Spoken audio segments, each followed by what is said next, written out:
जय हिंद फ्रेंड्स। आज हम लोग क्लास 6 की अपनी सीरीज में आगे बढ़ते हैं।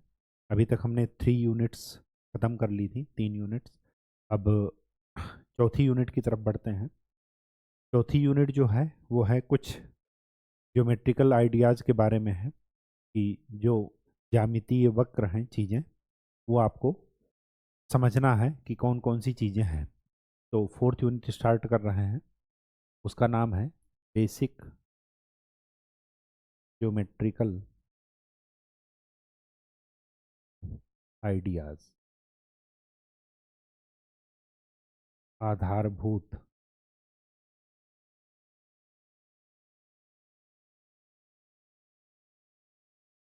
ज्यामितीय विचार।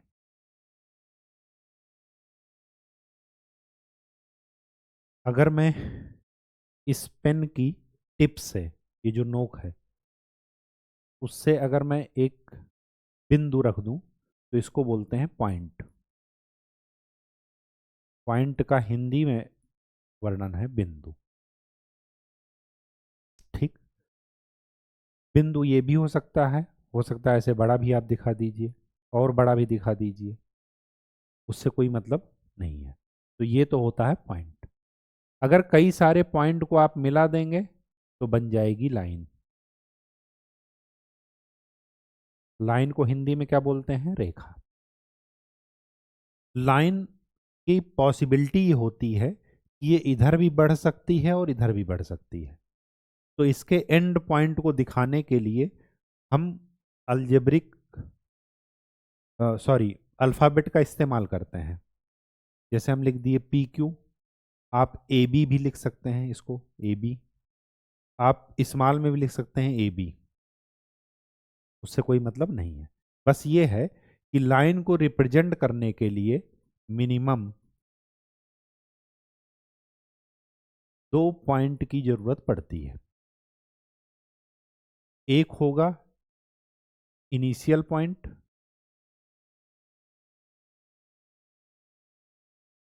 या स्टार्टिंग पॉइंट जिसे आप कहेंगे,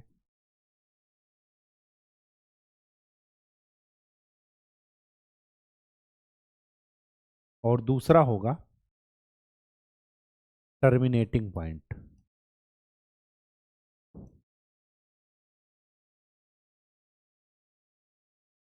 ठीक। इसको अंतिम बिंदु कहेंगे और इसको शुरुआती क्या कहेंगे?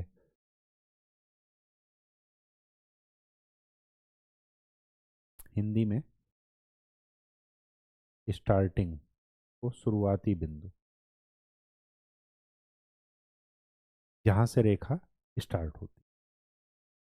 लाइन में या रेखा में हमेशा पॉसिबिलिटी होती है कि वो किधर की तरफ भी बढ़ सकती है, इधर की तरफ भी, इधर की तरफ, आगे इनफाइनाइट तक जा सकती है, जहां भी आपकी मर्जी हो वहां ले जाइए। पहली बात तो ये एक स्ट्रेट होगा, सीधी लाइन होगा, ठीक है, तिरछा नहीं होगा, ऐसे ऐसे नहीं होगा। ठीक।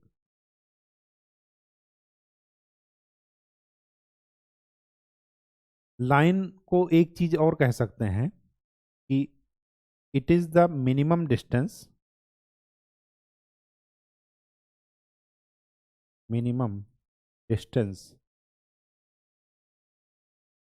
बिटवीन 2 पॉइंट्स, या ये कहिए हिंदी में कि दो बिंदुओं के बीच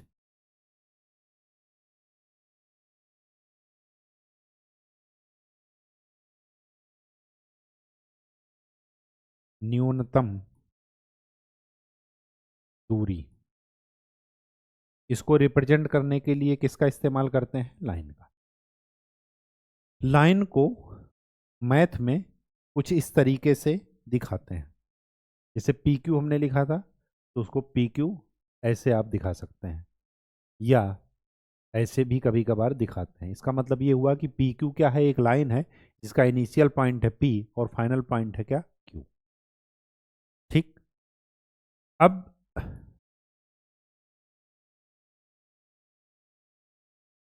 अपने दैनिक जीवन में अगर आपको रेखाएं देखनी हो तो आप कुछ भी देख सकते हैं।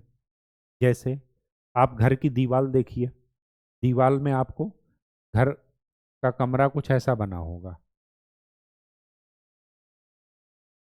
ये होगी छत, ये होगा फर्श नीचे वाला ये वाला, और ये हैं इसकी चार दीवारें, दीवार। तो ये क्या है, लाइन को रिप्रेजेंट कर रही हैं। आपके यहाँ जो है बिजली का तार गया होगा ऐसे सीधा, वो भी लाइन है। टाइल्स बनी होंगी चौकोर, तो टाइल्स के चारों किनारे क्या है, ये लाइन है, ये लाइन ये लाइन ये लाइन ये लाइन, ये क्या है, लाइन है। आप स्केल देखेंगे, पटरी जो आपकी होती है, ये इससे भी एक, ये क्या है, लाइन है। लाइन खींचने के लिए इसी का इस्तेमाल करते हैं, ठीक है, सीधी लाइन खींचने के लिए। तो ये सब है। अब लाइन जो होती हैं वो दो टाइप की होती हैं, एक होता है इंटरसेक्टिंग लाइन,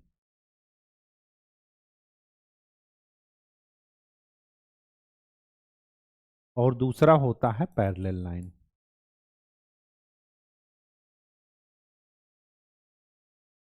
इंटरसेक्टिंग लाइन को हिंदी में बोलते हैं प्रतिच्छेदी रेखाएं।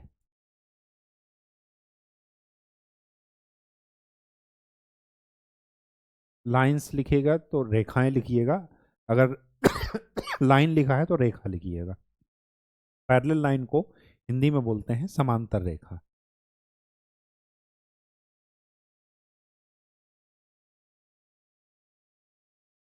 समांतर रेखा, प्रतिच्छेदी लाइन या इंटरसेक्टिंग लाइन वो होती हैं जो लाइन या जो रेखाएं आपस में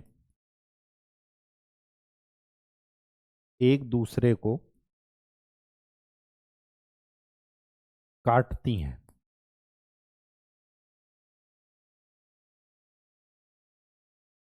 लाइंस की बजाय यहाँ पर हिंदी में ही लिख रहे हैं तो जो रेखाएं लिख दी, इंग्लिश में लिख लीजिए, the lines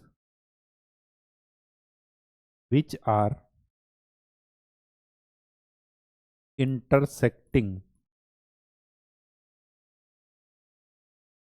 to each other। एक दूसरे को क्या करें, काटें। जैसे यहाँ पर देख लीजिए, कमरे की दीवार में देखिएगा तो ये है फर्श, ये है छत। दोबारा से फिगर बनाते हैं।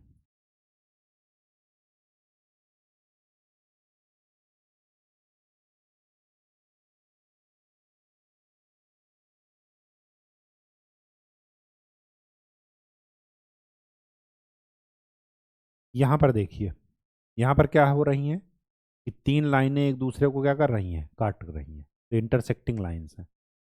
यहाँ पर देखिए, इस बिंदु पर तीन लाइनें काट रही हैं, यहाँ पर देखिए तीन लाइनें काट रही हैं, यहाँ पर देखिए तीन लाइनें काट रही हैं, आपस में क्या हो रही हैं, मिल रही हैं। ऐसे ही बना सकते हैं, आपस में काटती हुई नजर आएंगी। हो सकता है ऐसे ही बना सकते हैं, इसको और आगे बढ़ा दीजिएगा तो ऐसा फिगर बन जाएगा। अगर ऐसा दिखे तो उसको आगे बढ़ा दीजिए, इधर इसको बढ़ा दीजिए, इसको इधर, इंटरसेक्टिंग, मतलब दोनों के बीच में कोई एक पॉइंट क्या होगा, कॉमन होगा। एक ही पॉइंट कॉमन होगा, ये बहुत इंटरेस्टिंग बात है। कोई दो लाइनें दो जगह पर नहीं कट करेंगी। आप देख लीजिए, एक लाइन ये है तो दूसरी ऐसे आएगी, एक ही बिंदु पर कट करेगी।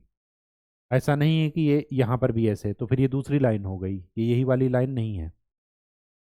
समझ गए बात, मतलब दो लाइनें एक दूसरे को केवल और केवल एक ही बिंदु पर कट कर सकती हैं, एक ही पॉइंट पर कट करेंगी, दो पॉइंट कभी नहीं मिलेंगे आपको। ठीक, ये भी लिख लीजिए यहीं पर कि two lines cuts cut each other, cut लिखिएगा, कट्स नहीं,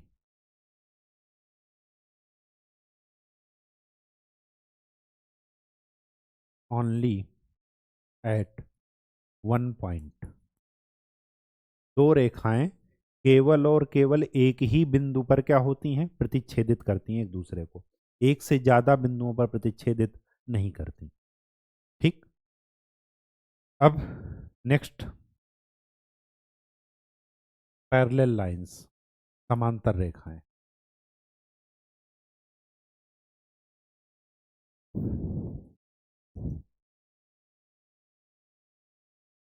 पैरेलल लाइंस वो होती हैं which are not intersecting at any point, या distance between two lines are constant. या इसी की डिफिनीशन ये है कि when two lines are intersecting at infinity, जब दो लाइनें एक दूसरे को ना काटें, या जिन दो लाइनों के बीच की दूरी, ये दूरी ये बराबर हम हर जगह सेम रहे, कांस्टेंट रहे, स्थिर रहे। अगर यहाँ पर 3 मीटर है इनके बीच की दूरी, तो यहाँ भी 3 रहे, यहाँ भी 3, तो ये कभी भी एक दूसरे को कट नहीं करेंगी। तो पहली डिफिनीशन क्या है कि ना कट करें, या इसी को दूसरे रूप में क्या कह सकते हैं कि उनके बीच की दूरी क्या है, कांस्टेंट बनी रहे, स्थिर बनी रहे। और तीसरी डिफिनीशन क्या है कि ये मानकर चलें कि ये कहीं इनफाइनाइट में काटेंगे। इनफाइनाइट किसी ने देखा नहीं है, अनंत, ठीक। तो इस वजह से मान लेते हैं कि ये हमारी विजुअल लाइन के, हमारी दृश्य रेखा के परे जा करके कहीं से काट रही हैं एक दूसरे को, ठीक। तो ऐसी रेखाएं क्या होती हैं, समांतर रेखाएं होती हैं, पैरेलल लाइंस होती हैं, ठीक। इसका एग्जाम्पल क्या है, रेल की पटरी है। आपने घर की दीवार देखिए,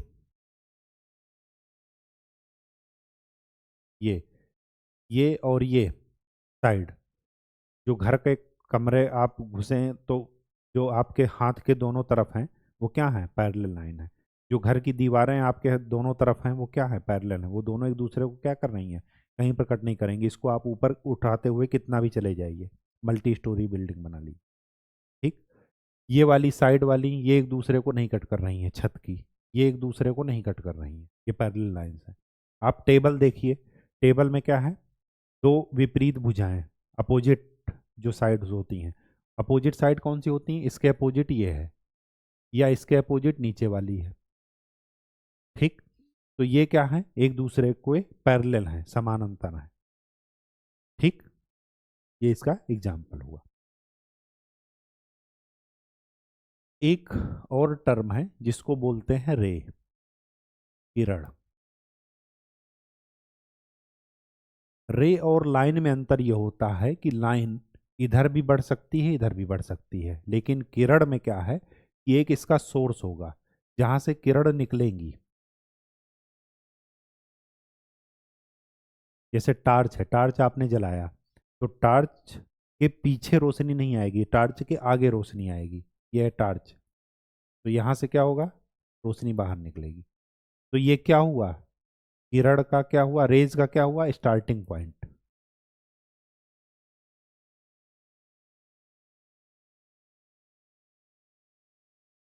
ये आपस में एक पॉइंट पर जाकर के स्टार्टिंग पॉइंट पर क्या करेंगी, मिलेंगी, और उसके बाद क्या करेंगी, बाहर निकलेंगी यहां से।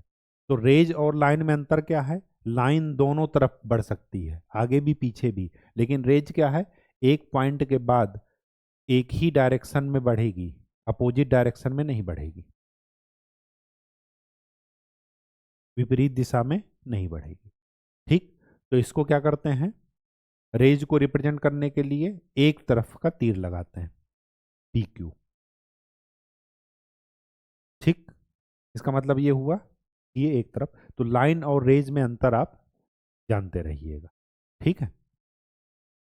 लाइन में इनिशियल पॉइंट, वो टर्मिनेटिंग पॉइंट के आगे भी लाइन जा सकती है, लेकिन रेज में क्या है, इनिशियल पॉइंट फिक्स होता है।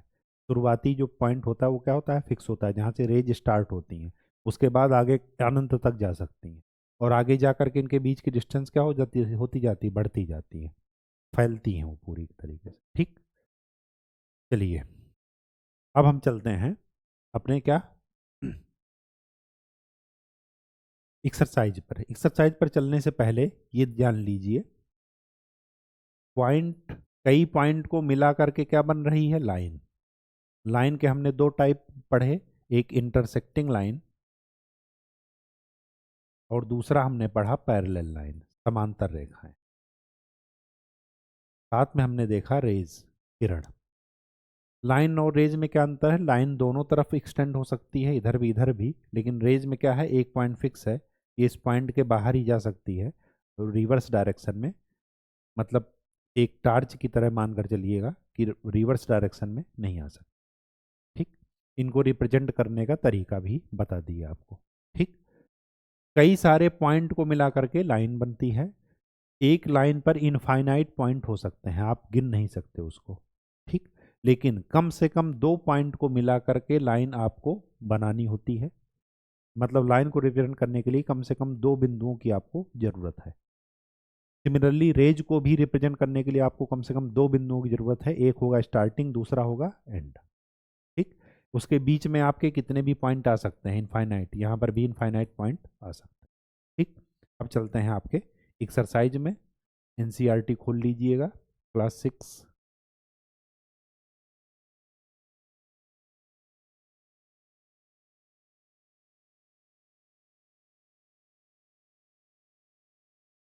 ये अलग अलग आपके दिए गए हैं, ये सब आपको बता चुके हैं। ठीक, यहाँ से देखते हैं। ये एक एग्जाम्पल है जो कि सॉल्व किया गया है। क्या कह रहा? Name the rays given in this picture. कौन कौन सी रेज यहाँ पर गिवन है? तो एक रेज का स्टार्टिंग पॉइंट टी है, दूसरा का क्या है, ए। तो कौन कौन से हो सकते हैं?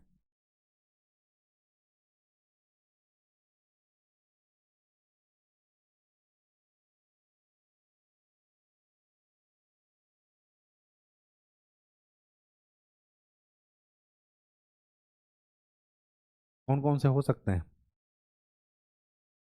एक रेज हो सकता है टी ए, दूसरा रेज क्या हो सकता है, टी बी भी हो सकता है, तीसरा रेज क्या हो सकता है, टी एन भी हो सकता है। क्या एन बी हो सकता है? नहीं हो सकता। क्यों? क्योंकि एन के इधर भी क्या है, रेज है। ठीक, तो एन बी नहीं हो सकता। क्या कह रहा है? Is T A starting point of each rays? Yes, starting point क्या है, टी। स्टार्टिंग पॉइंट को पहचानेंगे कैसे? क्योंकि उसके पीछे की साइड में कोई भी रेज नहीं जाएगी। रे हमेशा, किरण हमेशा एक ही तरफ, जैसे सूर्य की किरण सूर्य से ही निकल करके जा रही, तो सूर्य के जो अपोजिट साइड है वो क्या है, अंधेरा है। ठीक,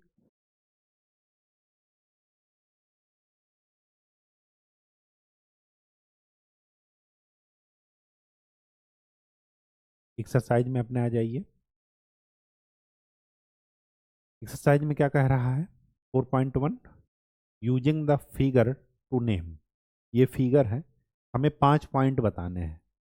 5 पॉइंट कोई भी ले लीजिए, सी, ओ, बी, ई और डी। ये इसके 5 पॉइंट हो गए। आगे क्या कह रहा है? लाइन। लाइन के लिए आपको पता है कि 2 पॉइंट की जरूरत है बस, तो 2 पॉइंट कोई भी ले लीजिए। लाइन ओ ई भी हो सकता है, लाइन ओ डी भी हो सकता है, लाइन डी ई भी हो सकता है, लाइन ओ बी भी हो सकता है, लाइन ओ सी भी हो सकती है, लाइन डी बी भी हो सकती है। कोई भी 2 पॉइंट पकड़ लीजिए। 2 पॉइंट पकड़ते समय ध्यान रखिएगा कि वो दोनों एक ही लाइन में हो। आप डी और सी का कम्बिनेशन नहीं बना सकते। क्यों? क्योंकि ये अलग अलग लाइन में है। ठीक, ये देखने से ही लग रहा है। तो डी बी भी हो सकता है, फिर क्या हो सकता है, ई बी भी हो सकता है। ठीक, कई सारे लाइन हो सकते। Four raise. रेज में मैंने बताया है कि एक ही पॉइंट से निकलेंगी और बाहर की तरफ जाएंगी। तो पहली रेज क्या हो गई, ओ बी। फिर क्या हो गई, ओ सी। फिर क्या हो गई, ओ ई। फिर क्या हो सकती है, ओ डी भी हो सकती है। क्या डी ई हो सकती है रेज? नहीं हो सकती। क्यों? क्योंकि ई के इधर भी एक्सपेंशन है, जहाँ खत्म हो उसके पहले ही हो जाए। ठीक, इस वजह से नहीं। चलिए, 5 लाइन सेगमेंट। लाइन सेगमेंट क्या है? लाइन का एक टुकड़ा। अब लाइन अगर ये है तो इसका टुकड़ा क्या हो जाएगा, DE, ये एक लाइन सेगमेंट है। OE, ये एक लाइन सेगमेंट है। OD लाइन सेगमेंट है। BD का सेगमेंट है। और क्या हो सकता है,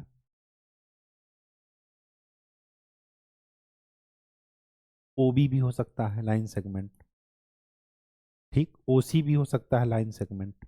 ये इस पूरे लाइन का क्या है, एक छोटा सा टुकड़ा है OC। सी के आगे भी क्या है, लाइन जा रही है। Name the line given in all possible ways choosing only 2 letters. 2 letter को चूज करके लाइन बनानी है, तो कोई भी 2 लेटर चूज कीजिए, AB, AC, AD। फिर B से चूज कीजिए, तो BA, BC, BD। फिर C से चूज कीजिए, CA, CB और CD। फिर D से चूज कीजिए, DA, DB, DC। ये एक ही है, चाहे CD कहिए चाहे DC कहिए, ये एक ही है। लेकिन हमें कहा क्या गया है, इस सारे तरीके से आप लाइन लिखिए। लाइन को लिखने के 2 ही पॉइंट आपको ज़रूरत होती, किसी भी 2 पॉइंट को लेकर के आप बना दीजिए। बस शर्त यह है कि वो 2 पॉइंट उसी लाइन पर स्थित हों। जैसे यहाँ पर D और C को नहीं ले सकते, E और C को एक साथ नहीं ले सकते, क्यों, क्योंकि ये दोनों अलग अलग लाइन पर हैं, ठीक।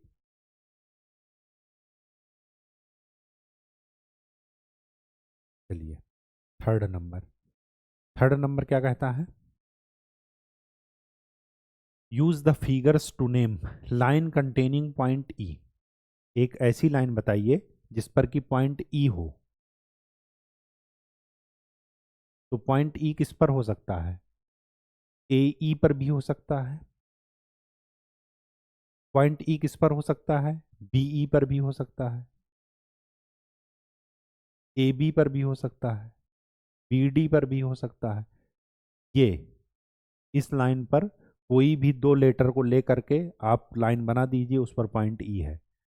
इस लाइन पर कोई भी 2 लेटर लेकर के पॉइंट बना दीजिए। कौन से 2 लेटर ले सकते हैं, OF भी ले सकते हैं, OE भी ले सकते हैं, लेकिन E तो है ही है, ठीक। तो किसी भी 2 लेटर को बना सकते हैं। इस वाले लाइन को मत लिखिएगा, क्यों, क्योंकि यहाँ पर E नहीं है, यहाँ पर कौन है, B। फिर आगे क्या करा, लाइन पासिंग थ्रू A, जो A से लाइन पास हो रही हो। तो कौन कौन सी लाइन हो सकती है, AB हो सकती है, AD हो सकती है, BD हो सकती है, AE हो सकती है, DE हो सकती है। ये सारी लाइनें क्या हैं, A से पास हो रही हैं। आगे क्या करा, line on which O lies, ऐसी लाइन जिस पर O लाई कर रहा, O है, तो कौन सी लाइन है, FE या EF। दूसरा लाइन OF भी हो सकता है, तीसरा OE भी हो सकता है। कई सारे आंसर हो सकते हैं। लाइन के लिए आपको 2 पॉइंट की जरूरत है बस। फिर आगे क्या लिखा है, 2 pairs of intersecting lines, intersecting line के 2 जोड़े। इंटरसेक्टिंग लाइन कौन कौन सी है, एक ये लाइन है और ये लाइन। तो क्लीन कर देते हैं इसको। कौन कौन सी इंटरसेक्टिंग लाइंस हैं, एक तो है BC एंड, BC किसके साथ इंटरसेक्ट कर रही है, AB के साथ भी कर सकती है। AB की जगह आप BD भी लिख सकते हैं, BD की जगह आप DE भी लिख सकते हैं, कुछ भी लिख सकते हैं। इस लाइन को रिप्रेजेंट करने के लिए आपको 2 ही पॉइंट की जरूरत है। इस लाइन पर स्थित कोई भी 2 पॉइंट आप लिख सकते हैं। फिर आगे क्या कह रहा है, 2 पेयर लिखना है। एक पेयर तो ये हो गया, दूसरा पेयर क्या है, ये वाला लाइन OF किसके साथ लिंक कर रही है, किसके साथ इंटरसेक्ट कर रही है, AB लाइन के साथ। AB की जगह आप बाकी कुछ भी लिख सकते हैं, BD भी लिख सकते हैं, DE भी लिख सकते हैं। इसी तरह OF की जगह आप OE भी लिख सकते हैं, ठीक। OE भी तो एक क्या है, लाइन, ठीक है। आगे क्या करा, how many line pass through a one given point. एक गिवन पॉइंट से कितनी लाइन हो सकती है, ये अगर पॉइंट है तो इससे कितनी भी लाइन जा सकती हैं, ये। तो इसका पहला का आंसर क्या होगा, ए का, इनफाइनाइट। फिर आगे क्या करा, 2 गिवन पॉइंट्स, 2 पॉइंट से केवल और केवल एक ही रेखा पास होगी, ये बस। ऐसी कोई रेखा दुनिया में नहीं है जो इन दोनों से एक साथ पास हो। इससे पास हो सकती है, इससे पास हो सकती है, इससे पास हो सकती है, लेकिन दोनों से एक साथ नहीं पास हो सकती। तो इसका आंसर क्या है? Only one. दो पॉइंट से लेकर के केवल एक और एक ही रेखा जाएगी बस, एक ही एक लाइन होगी। ठीक है, दो लाइन नहीं हो सकती जो दोनों पॉइंट से एक साथ जाएं, अलग अलग जा सकती हैं। ठीक। 5 नंबर, 5 नंबर क्या कह रहा? Draw a rough figure and label suitably in each of the following cases. Point P lies on AB. AB, point P यहाँ भी लिख सकते हैं आप, पॉइंट P इधर भी लिख सकते हैं, पॉइंट P इधर भी लिख सकते हैं, जहाँ मर्जी हो वहाँ पर लिख लीजिए। तो इसके 3 आंसर होंगे। AB के बीच में पॉइंट P हो सकता है, AB के बाहर पॉइंट P हो सकता है यहाँ पर, AB के इधर भी पॉइंट P हो सकता है बाहर। ठीक। XY and PQ intersect at M। XY, ये XY, PQ, PQ कहाँ पर इंटरसेक्ट कर रहे हैं? M पर। ये हमने बना दिया। फिर आगे क्या कर रहा है? Line L contains E and F but not D। एक लाइन है L। फिर आगे क्या कर रहा? Contains E and F, E और F इसी पर है, तो E और F को इसी में बना लीजिए कहीं पर, चाहे आगे चाहे पीछे। क्या कह रहा? बट नॉट D, D को इधर कहीं दिखा दीजिए, इस लाइन पर ना हो। ठीक। इस लाइन पर आगे पीछे कहीं भी D को मत दिखाइएगा, इसके अलावा कहीं भी आप दिखा सकते हैं पूरे पेज पर। आगे क्या कह रहा है? OP and OQ meet and Q। तो OP, ये है OP, OQ, OQ कहाँ पर मिल रहे हैं? Q पर, O पर। तो ये एक लाइन हो गई, रे हो गया। ठीक। बात समझ में आ गई? ये दोनों लाइन थी लेकिन अब किस में बदल गई? रे पर। क्यों? क्योंकि O पर मिल रहा है। ठीक। चलिए 6 नंबर क्या कह रहा?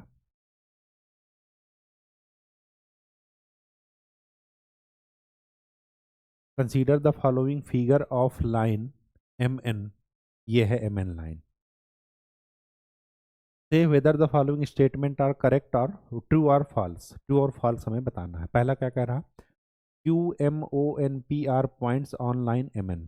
ये MN है, MN पर ये पॉइंट है, Q भी है, O भी है, M भी है, N है, P भी है। इसका मतलब ये क्या है? ट्रू। देखने से ही लग रहा है। ठीक। आगे क्या कह रहा? MON are points on a line segment MN।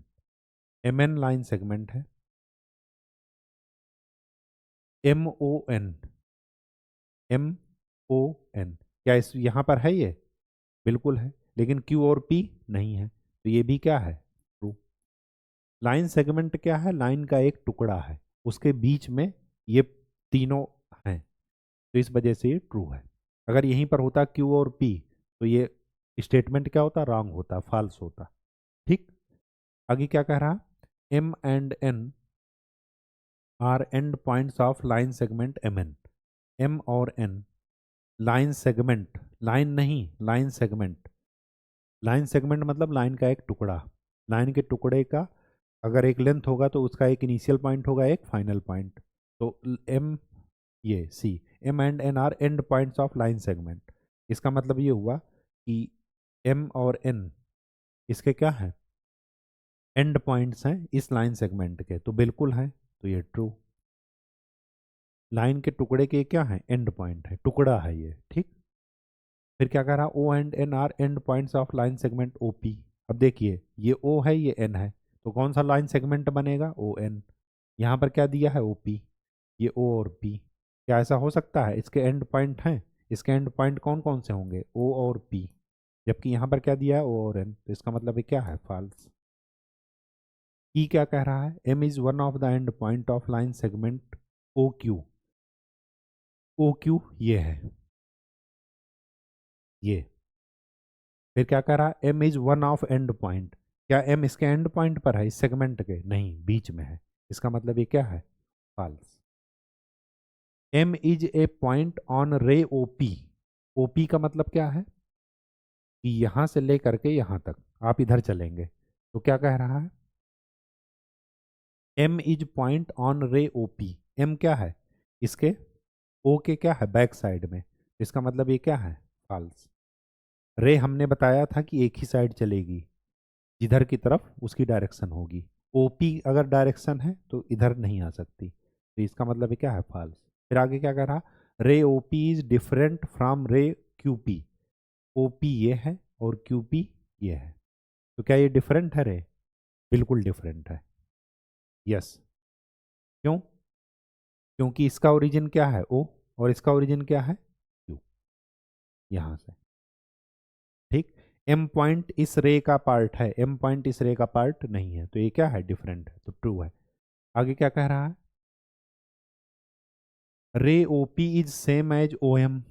OP ये, ओ एम ये सेम है, अपोजिट है, तो क्या है, फॉल्स। ठीक। आगे क्या कह रहा, ray O M is not opposite to ray OP. O M और ओपी नॉट अपोजिट, गलत है, फॉल्स। क्यों? क्योंकि अपोजिट है। फिर आगे क्या कह रहा, O is not an initial point of OP. OP का इनिशियल पॉइंट ओ है, लेकिन ये क्या कह रहा, नॉट। इसका मतलब ये क्या है, फॉल्स। ठीक। बात समझ में आ गई? फिर आगे क्या कह रहा, N is the initial point of N P and N M. N P and N M, इसका क्या है, इनिशियल पॉइंट है, सही है, ट्रू।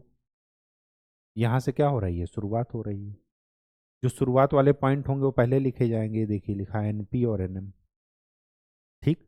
यहाँ पर मतलब भी देखिए, ये क्या है, लाइन सेगमेंट, लाइन को इंडिकेट कर रहा, ये भी लाइन को इंडिकेट कर रहा। ये है लाइन सेगमेंट, ये जो सिंबल है ए बी के ऊपर ऐसे लिख दिए, इसका मतलब है ये लाइन सेगमेंट। ठीक। रे को एक तरफ से दिखा रहे हैं, ये अगर लाइन होती तो ऐसे दिखाते। ठीक। तो आज के लिए इतना ही। नेक्स्ट लेक्चर में हम लोग आगे कर्व की ओर बढ़ेंगे, अपने अगले टॉपिक की ओर। तब तक के लिए खूब अच्छे से पढ़ाई कीजिए, मेहनत कीजिए। धन्यवाद।